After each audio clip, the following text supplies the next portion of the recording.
So I was looking through the comment section of my last video, and it seems like there's some misinformation, maybe some misconceptions about the legendary banner. And I just want to re-clarify a couple of important details so that way you guys know exactly what to expect out of the banner and maybe what you should do in order to plan and roll on said banner.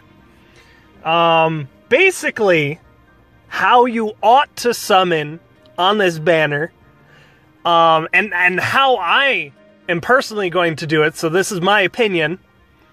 I'm going to be rolling on every single color, doing all of the orbs. Doesn't even matter. And yes, I'm going in the banner for Ike, but guess what else? I'm going in it for Celica, because I don't have her yet. Because I don't have her yet. I'm going in it for Fjorm, Spring Xander, Bride Shada, Hector, Deirdre, Brave Lynn. I know I already have her, but she's got some great fodder. You know, I'm going after Bride Cordelia, Jenny, because I want to keep my Jenny. I put a lot into her already. I don't want to fodder her, but I would like a fodder or a better IV Jenny so I can merge them. Because remember, even if you have the heroes, merges are still a thing. Premium fodder is still a thing. Ike has heavy blade, you know, Celica has distant defense, I believe. Hector has distant counter. Even if you have all of the heroes or you don't give a shit about any of the heroes, premium fodder is still a thing, so you can use these amazing skills and give them to the characters you do care about. That's still a thing. The summoning rates for the legendary banner is 8%, but it is technically the same percentage, the same pull rates as Hero Fest. They're pretty much the same, kind of like I mentioned in my last video. I even put those numbers together for you. The thing that makes this banner so great, in my opinion, is the fact that you know exactly what you're going to get as far as 5 stars are concerned. If you get a 5-star, it's gonna be one of those 3 things out of that color. There's no chance it'll be anything else. And that is absolutely amazing, because you know what? I want every single one of those heroes. If I get Aira, if I get Hector, if I get Deirdre, any of them, even if I get like a bunch of Jennies, I'll be happy. And there's no chance, absolutely no chance, that I'll get like a Lachesis or a fucking, I don't know, 5-star Riss. I know he's not obtainable at 5-star, but you know what I mean. Anybody, like, I won't even get a 5-star Merrick. I won't get any of the quote-unquote junk. Although a lot of you out there do see a lot of the units in the legendary banner as junk. Because a lot of you aren't going to roll on it for legitimate reasons. Like, maybe you don't care about the fodder. You don't care about the merges, you already have the heroes and you want to leave it at that. That's a legitimate reason not to roll on the legendary banner. Maybe save your orbs for Christmas or, you know, a rerun of spring, bridal, the other bridal units, maybe the summer units, stuff like that. You know, it's all legitimate reasons. I'm not trying to twist your arm and force you to summon on this banner or tell you not to spend your orbs on any other banner, because let's just also dissect my videos and their titles now. Don't spend your orbs is a hell of an attention grabber, especially when I put it in all caps. Let's be real here. And, you know, it's a series, pretty much. It's a recurring thing that people expect out of me. So, I keep going with it, I keep using the titles, I keep using, you know, similar stuff to keep the theme going. And don't spend your orbs has definitely evolved since its first iteration. So what I'm trying to advocate now is smart summoning. I'm going to keep the moniker, I'm going to keep the series going, but just bear in mind in future iterations of this, you know, quote-unquote series, it's kind of loose in the way that I call it a series. And videos previous to the last one, they were kind of memey, but now I'm just kind of rein it back in a little bit, make it a bit more serious, you know, give it its flair back, I guess. But just bear in mind that I'm not just saying, you know, don't spend your orbs or to be patient and stuff. I'm advocating smart summoning. You know, be patient, be informed, get what you want. That's what I'm trying to advocate now. So I'm basically trying to be more fluid rather than solid and rigid. Than, you know, just don't spend your orbs and that's the end of the conversation. Now I'm kind of putting more details and situations and, you know, exceptions and stuff in there. Because at the end of the day, you really want to know why, I guess. You don't necessarily want someone to just tell you whether or not to spend orbs on a banner. You're also kind of looking for their opinions, their insight, why they should or shouldn't spend on a banner.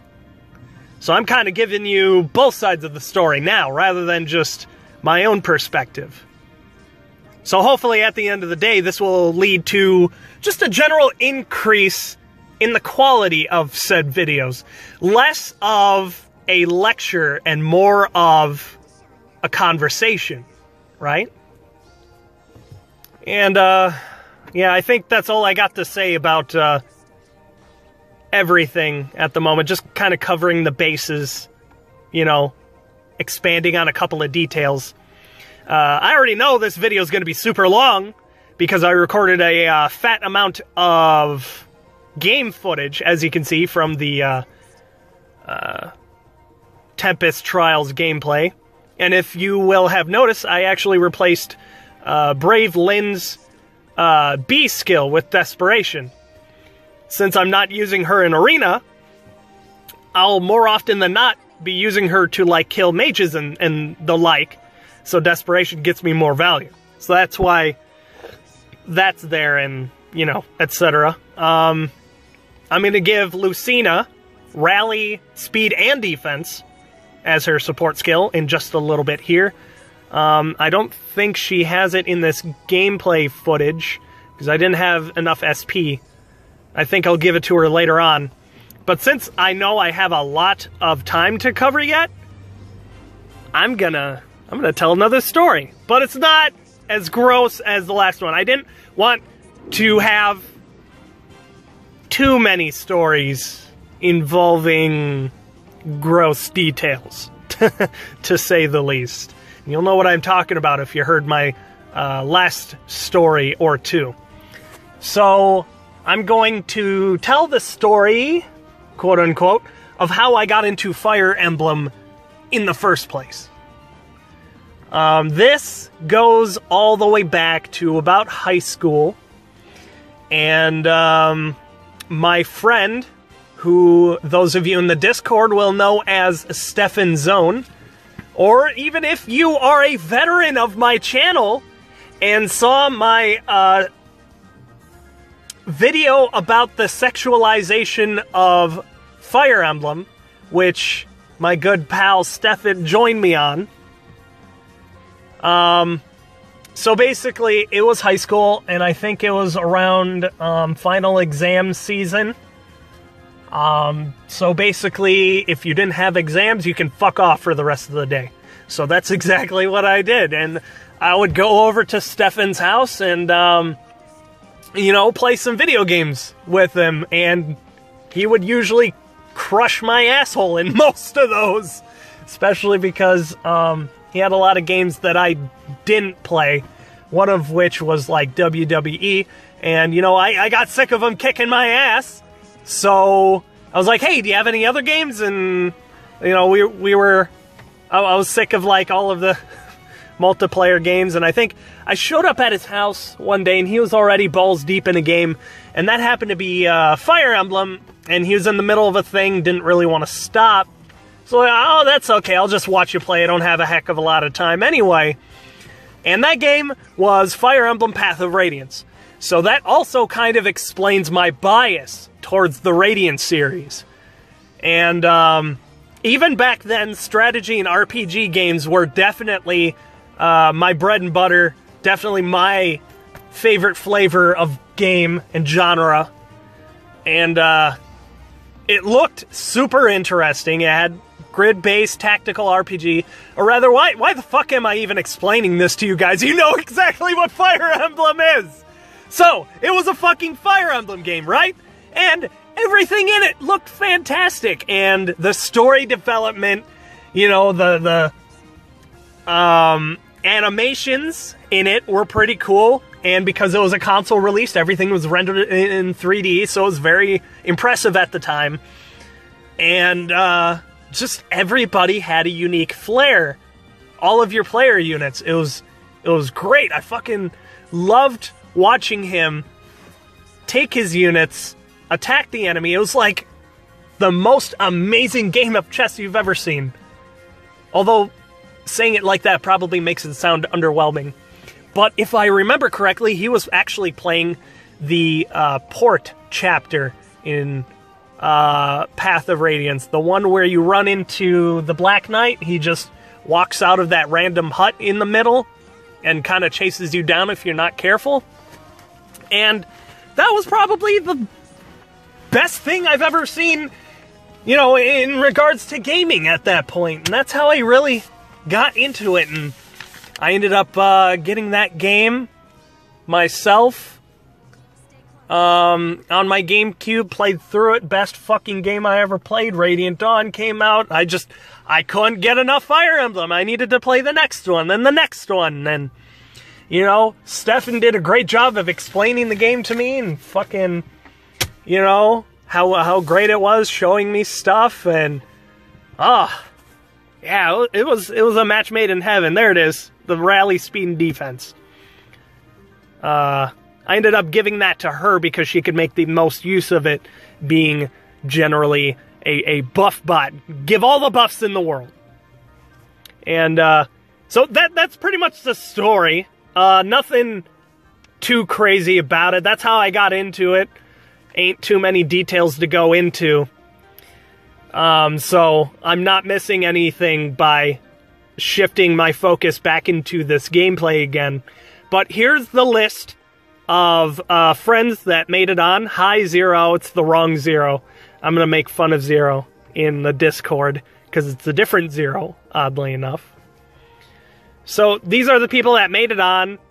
I'm going to accept all of the requests, and except for James, unfortunately. You're going to get left out because if I ever delete Stefan off my friends list, I'm probably never going to get him back on again because it was tough enough to do it in the first place. Fucking Stefan. So, to kind of make up for that, I'm just going to show off your unit. Wow. Wrath. Moonbow. Oh, shit, dude. Wow, that's actually... She can... 46 speed. She can... Holy shit, this is actually an awesome build. Look at that. She can proc Moonbow every combat, and because of Soul Kadi, she attacks twice in a row. Holy shit, that's awesome. Haha! If only I had a Nefni to give Mylin that build. Wow. That is not bad at all. Good job. Although, now that I'm thinking about it, am I going to see that on a website if I search it? You better not. I don't give praise lightly. Fuck you, Stefan.